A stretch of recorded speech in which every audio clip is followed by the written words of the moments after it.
back. Day 2 of the Lagos tours. So one of the places I've been dying to check out is this place here. Took the camera around. So this is the old slave market. Now, if you guys don't know, Portugal has the infamous, so to speak, title of being the first country to actually, I guess, exports slavery. And, you know, that kind of started the whole slave trade. Portugal, Netherlands, Spain, they all kind of followed suit behind Portugal. And a point in history, but Lagos itself was one of the places where they actually had the slave markets. So I wanted to check this place out since I live here in Lagos, just to learn some more about history and to see what's what. But if you guys don't know exactly where it is, this is the main plaza here. And if you come into Lagos, you have the main church there. I think it's Santa Maria Church.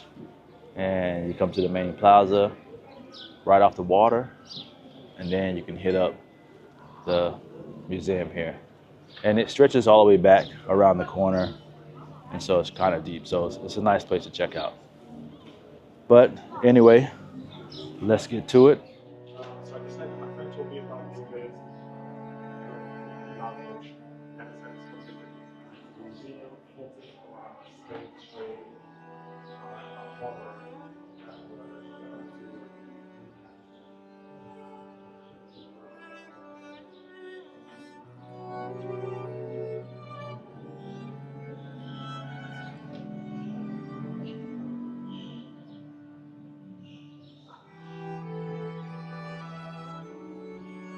Yeah. So we have the different rates.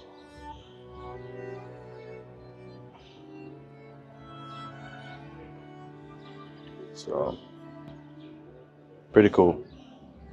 And Lagos residents.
This is very interesting. Anyone knows what this represents?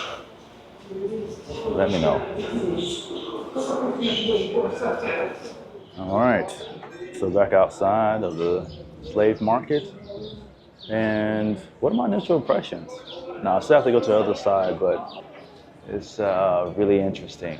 But to actually know that Portugal actually started the slave trade it makes me feel a little weird, to be honest, to actually be living here in Lagos where a lot of this is happening. But I mean, that can be the same said for living in South Carolina, in the States, living in Georgia and etc., where a lot of that stuff was happening in Texas. So it was, I guess it's still kind of interesting.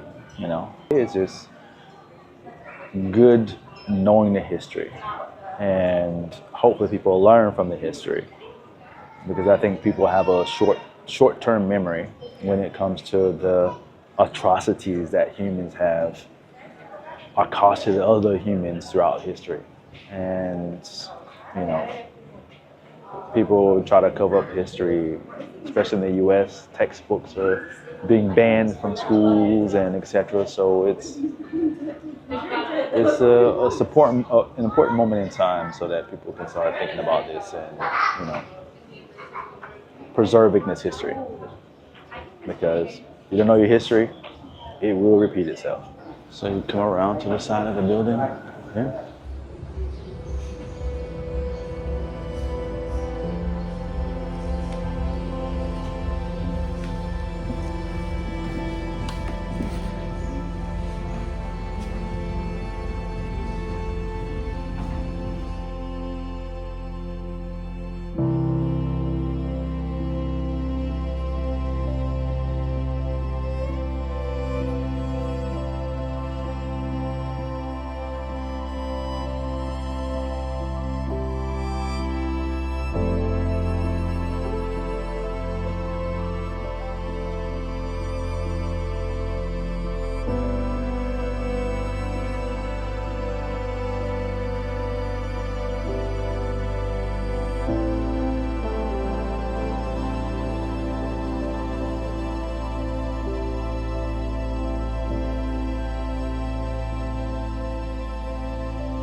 So, just finished up the second part of the slave market museum. I couldn't film in the second part because they didn't allow me to. So I took some photos, I incorporated them into the video. But yeah, it was really interesting. You see some of those old artifacts, like the elephant tusk, the old shackles that they found from the slaves. Artifacts of trade that they, say that it was, I guess, purposeful trade, but it's really interesting. Really interesting to see the history and some of the artifacts that they found. And yeah, somber, but just knowing that my ancestors had to endure such hardship, and man, terrible part of human history. But I'm glad the city of Lagos is actually telling the story and keeping that story alive. As I mentioned earlier, people forget about history, and if you don't teach histories and the lessons learned from some of the history and historical moments, it will be repeated. So if you guys in Lagos want to learn about this, check out the museum on the slave market. So definitely a must see. Okay, on to the next spot.